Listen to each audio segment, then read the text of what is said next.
I can't find my special bracelet. I think my mother-in-law might have taken it without asking again. Don't be upset, it's a gift from Mom. Just try to accept it, my husband said. I often notice that my mother-in-law takes my things without asking, and my husband always supports her. I feel frustrated because he doesn't stand up for me. It's tough for me. Then something terrible happened. Someone stole my husband's favorite fancy car. I know who did it. My name is Emma, and I'm 28 years old. My happy life with my husband, Ethan, started to fall apart about a year after we got married. We both have jobs. But I finish work earlier, so I go home and start making dinner. That day, while waiting for my husband to come home, he surprised me with some big news. Mom's coming to stay with us from next week onwards. Wait, really? She's staying overnight? I couldn't believe it. My husband let out a big sigh. No, she's not just staying overnight. She's moving in. Moving in? Like living with us? I asked, trying to understand. Yeah, exactly. Since Dad passed away, Mom's been on her own. She's getting older, and it's tough for her, my husband explained. Wait a minute. You can't just decide this without talking to me. We have our own lives too. Can't you give me some time to think about it? I pleaded. But my husband just smiled and shrugged it off. It's okay, Mom wants to feel safe.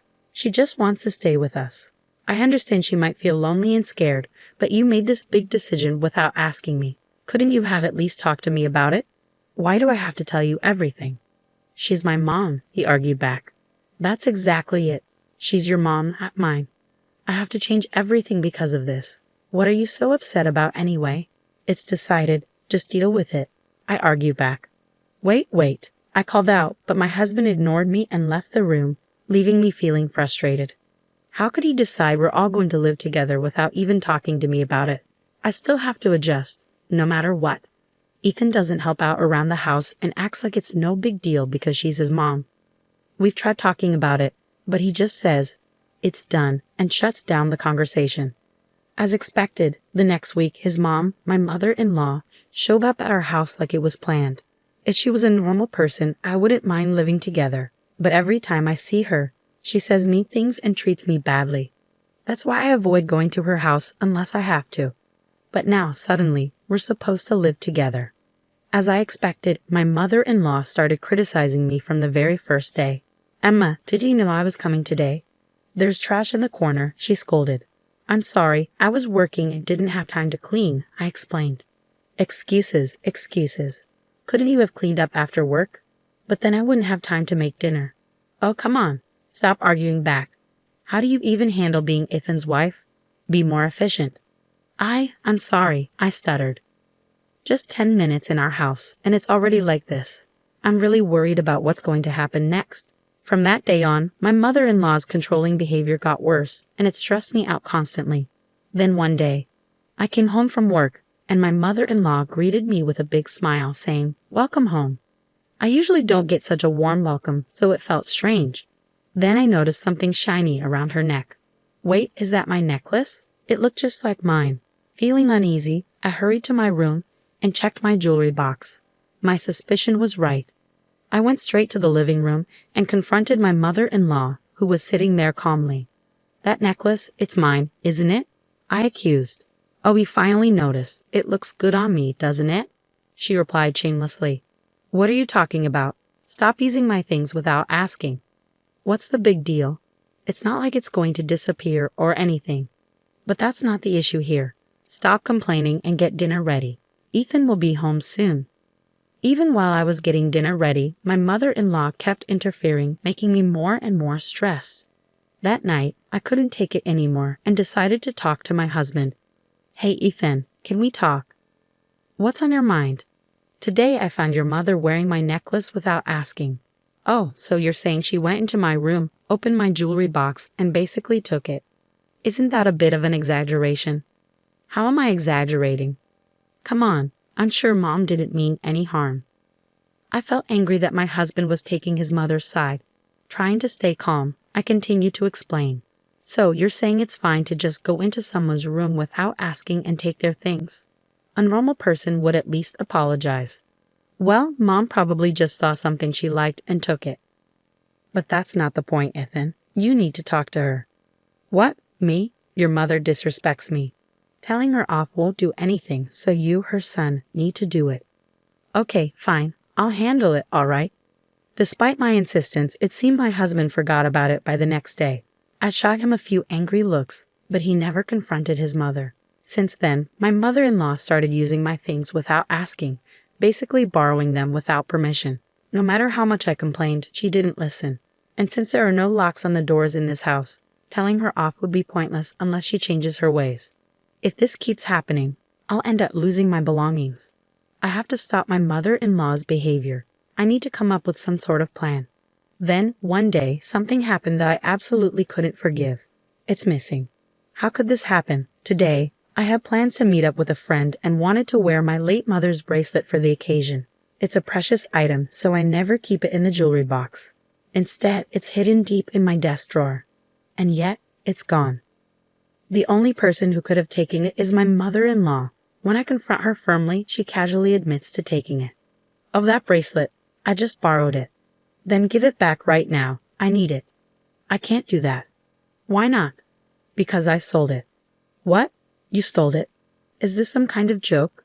Who steals someone else's stuff? Though shaken, I stood my ground. Stop kidding around. Give it back now. I'm not kidding, by the way. Most of the things I've borrowed from you, I sold those too. What? What were you thinking? As I argued with my mother-in-law, my husband Ethan, who had just woken up, joined us. Ethan, listen to this. Quickly, I explained the situation. Your mom sold my bracelet, the one that belonged to my late mom. Plus, she's been selling off most of the things she's borrowed from me without asking. Mom, is this true? Faced with the question, my mother-in-law stuck out her tongue in a teasing way. I'm on a fixed income, you know. I don't want to be a burden, but I can't make ends meet without a little extra cash. You've got to be joking. Who gave you the right? Don't get so upset. I didn't mean any harm. If you meant no harm, you wouldn't be selling and taking other people's things. That's because, but I interrupted her. Where did you sell it? Get it back right now. Just then, my husband yelled, Enough is enough. He wasn't looking at his mom, though. He was glaring at me. Confused, I asked him, Why are you yelling at me, Ethan? Your mom took my bracelet without asking. Be quiet. I did it for Mom. Stop complaining. For Mom? Seriously. Why should I give up my precious things for her? Because it makes Mom happy. She's your mother-in-law. Show some respect. Just do as you're told. I couldn't handle it anymore. Not his mom stealing from me and not Ethan taking her side. I couldn't live like this anymore. Driven by growing anger, I shouted, That's it. If you won't give it back, let's get a divorce. Stop joking about divorce. I'm not joking. I'm serious. Fine, whatever. I'll get the divorce papers today. Fine, if that's what you want, I'm okay with it. As we argued, I noticed a satisfied look on his mom's face. She never liked me. Her real goal was probably to get rid of me and have this house to herself and her son. That night, my husband came home with divorce papers filled out. After signing them, I started packing. I decided to wait for the right moment to leave. The next day, during my work break, I saw multiple missed calls from my sister Sophia, who lived nearby. Something must have happened. I called her back, and she told me shocking news. Wait, Sophia, is that true? It is, no doubt about it. It's not common around here, but why? I took a photo, so I'll send it. Make sure to check it on your end too, sis. Okay, got it. After hanging up, my sister sent the photo. It was undeniable evidence that could expose my mother-in-law. When I got home and was calmly making dinner, my husband Ethan rushed in, looking worried. Emma, this is serious. What happened? My car, my prize car, is gone. Wow, that's serious. Why aren't you more worried? You know how much that car means to me. I do. It's the car I've been dreaming of since I was single, and I finally bought it last year, remember? Exactly. So be more concerned. We're still paying off the loan for it. Where could it have gone? Please don't tell me. Emma, did you take it? Of course not. I have my own car, and I know you'd be furious if I took yours. But then where? I glanced at my mother-in-law, and she quickly looked away. That confirmed my suspicion. Ethan, I think your mom knows something. What? Why would Mom know? I asked her directly, and my mother-in-law's face turned pale. What are you talking about, Emma? How is Mom involved? Well, I got a call from Sophia today. Sophia, she happened to be out shopping and saw your mom driving your car. What? That car is pretty unique, being a foreign model and blue. It's quite noticeable around here. Sophia even recognized the license plate. Wait, what's happening here, Ethan? Now visibly angry, Ethan confronted his mother. Mother-in-law started making excuses.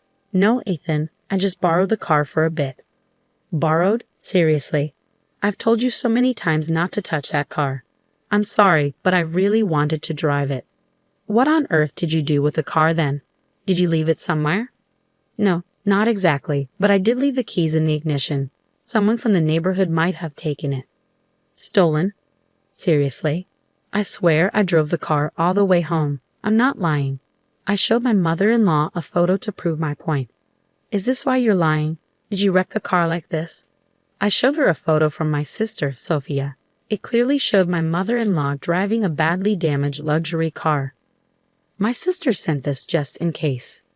You took Ethan's car and wrecked it so badly that you couldn't drive it back, didn't you? No, that's not what happened. Where's the car anyway? And if someone stole it from the neighborhood, someone would have noticed, right? Well, my husband started shaking next to me, his voice full of anger as he yelled at his mother with a fierce look. Are you serious? You wrecked my car. And then what? Give it back now. Calm down, Ethan. How can I stay calm? You're paying for the repairs, Gavit. That's impossible. I've already sold the car. Sold it? That's not possible. The car is in my name. I found a dealer who said they'd buy any car. They said I could even sell it on behalf of someone else. So I sold it for $4,000. $4,000? The luxury car my husband bought would easily go for hundreds of thousands, even if sold now. My mother-in-law got tricked by some shady dealer who didn't know the car's value and got ripped off. When my husband found out, he was furious and yelled at his mom like never before. You've got to be kidding me. Do you realize how much that car meant to me? I'm sorry, Ethan. I'll give you back the $4,000, so please forgive me. $4,000 isn't even close to enough. Get out. My husband forcefully kicked his mother out and locked the door. He turned to me defeated and muttered, I never thought Mom could cause so much trouble. I'm sorry for not supporting you earlier. Finally, you understand. Don't worry, now that she's gone, I'm over it. Let's move forward happily together. No, we won't. What? Why not? I want a divorce. Instantly, his face turned pale, and he clung to me. Wait a second. I already kicked Mom out. Why divorce now? Don't you understand? I'm done with you two. My decision to divorce stands. I don't want to fix things anymore. You've taken your mom's side too many times. It's not fair. You're being too harsh. Harsh? That's rich coming from you. You didn't lift a finger when I needed support. You're so selfish. I hate you just as much as I hate your mother. My feelings won't change, Emma. Calm down. Stop it. This all happened because you chose to live with her. Think about that. I'll never forgive you. What about the car? You got what was coming to you. You deserve it. What? You feel that way? Good. I hope you struggle with double the mortgage and car payments. You deserve the consequences. You'll have to deal with it. You son of a... I left him with those words and grabbed my packed bags. On my way out, I headed straight to City Hall to file for divorce. I deleted all his contact info and cut ties completely. Later, I demanded compensation from my mother-in-law for selling my belongings without my permission. She reluctantly started working. With demands for car payments from her son, she's likely working for the rest of her life.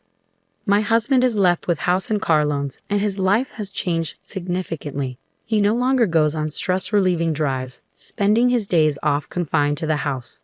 A hopeless case, both mother and son. Karma's a real thing. Serves you right.